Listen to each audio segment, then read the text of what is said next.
अस्सलाम वालेकुम दोस्तों, मैं हूं सैयद उमर फ़ारूक अपने चैनल उमर स्पीक्स की एक और एपिसोड के साथ आपकी खिदमत में हाज़िर हूं। दोस्तों, आज की एपिसोड भी उम्रा स्पेशल एपिसोड है और आज की एपिसोड में मैं कुछ बताऊंगा कि आप अपने उम्रा पैकेज की प्राइस किस तरह से कम कर सकते हैं और सस्ती एयरलाइन जो है वो हम किस तरह से उसकी फैसिलिटी अवेल कर सकते हैं।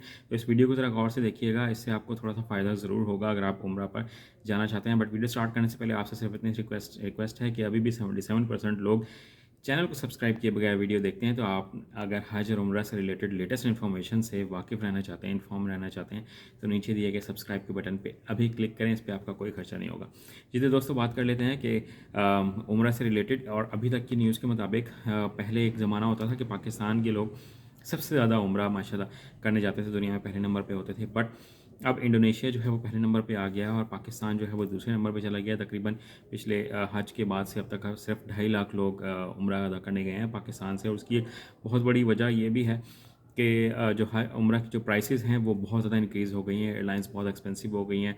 इंडोनेशिया से तकरीबन 4.5 लाख लोग उम्रा अदा कर चुके हैं, पाकिस्तान से सिर्फ 2.5 लाख लोग उम्रा अदा कर चुके हैं। तो अब हम इस खर्चे को कम किस तरह से कर सकते हैं, इस एक्सपेंस को किस तरह से कम कर सकते हैं ताकि हम ये फ़रीज़ा या ये इबादत का जो बहुत कीमती जो टाइम होता है वो हम किस तरह से निकाल कर वहाँ पहुँचें। तो इसके लिए जो एक बहुत आसान तरीका है वो ये है कि सऊदी गवर्नमेंट ने पहले अलाउ किया हुआ था सिर्फ जद्दा या मदीना मुनव्वरा शरीफ की एयरपोर्ट पे आप लैंड कर सकते थे। और वहाँ पर क्योंकि रश बहुत ज़्यादा होता है और उनकी एयरलाइंस का जो जितना भी किराया होता है, जो टिकट होता है इन दो एयरपोर्ट्स का, वो बहुत ज़्यादा एक्सपेंसिव होता है। बट अब क्योंकि 90 डेज़ का जो वीज़ा है, विज़िट वीज़ा यानी सियाहती वीज़ा मिलता है, तो अब आप कोशिश ये करें कि एक तो आपने विज़िट वीज़ा लेना है। देन उसका फ़ायदा क्या होगा कि उसका फ़ायदा ये होगा कि आप पूरे सऊदी अरब में किसी भी नेशनल एंड इंटरनेशनल एयरपोर्ट पर आप लैंड कर सकते हैं।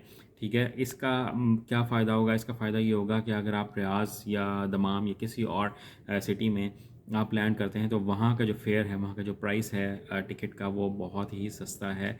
अब आप इसको किस तरह से मैनेज करें, आप अपने ट्रैवल एजेंट के साथ पूरा डिटेल में डिस्कस करें कि कौन कौन से शहर के जो एयरपोर्ट्स हैं वो हमें सस्ते पड़ेंगे, जैसे दमाम है या बाकी कुछ रियाज हैं इन सिटीज़ का। अब उसका डिफरेंस देखें कि अगर हम मदीना मुनव्वरा शरीफ में लैंड करते हैं या जद्दा में लैंड करते हैं और अगर किसी और सिटी में लैंड करते हैं तो उसका प्राइस डिफरेंस कितना है। अगर तो प्राइस डिफरेंस आ रहा है सिर्फ 5 से 8 हज़ार, तो फिर तो बिल्कुल किसी और सिटी में लैंड करने की ज़रूरत नहीं है। अगर 15 से 25 हज़ार या 30 हज़ार तक का गैप आपको मिल रहा है, प्राइस डिफरेंस मिल रहा है, तो आपको डेफिनेटली वही पैकेज अवेल करना चाहिए। और वहाँ से फिर ट्रैवलिंग बहुत आसान है। आप कोई भी ट्रांसपोर्ट, कोई भी बस के थ्रू आप मक्का मुकर्रमा आ सकते हैं, मदीना शरीफ भी जा सकते हैं। तो इस तरह से हम अपने उम्रा पैकेज की जो प्राइस है वो किसी हद तक कम कर सकते हैं। तो इस पर अगर हम थोड़ा सा वर्क करें, अपने ट्रैवल एजेंट का थोड़ा सा अगर सर खाएँ और उनके साथ डिस्कस करें कि हमें मुख्तलिफ प्राइसेस लेकर दें, तो हमें ज़रूर उम्रा जो है वो सस्ता पड़ सकता है। तो आज की वीडियो में इतना ही कहना था। कोई क्वेश्चन हो तो आप कमेंट सेक्शन में पूछ सकते हैं। अगर मुझे उसके बारे में थोड़ी सी भी इन्फॉर्मेशन होगी तो मैं उसे कंफर्म करके ज़रूर आपके साथ शेयर करूँगा। चैनल पर अगर नए तो चैनल को सब्सक्राइब कर लीजिएगा। अपने घर वालों का बहुत ज़्यादा ख्याल रखिएगा। अल्लाह हाफ़िज़।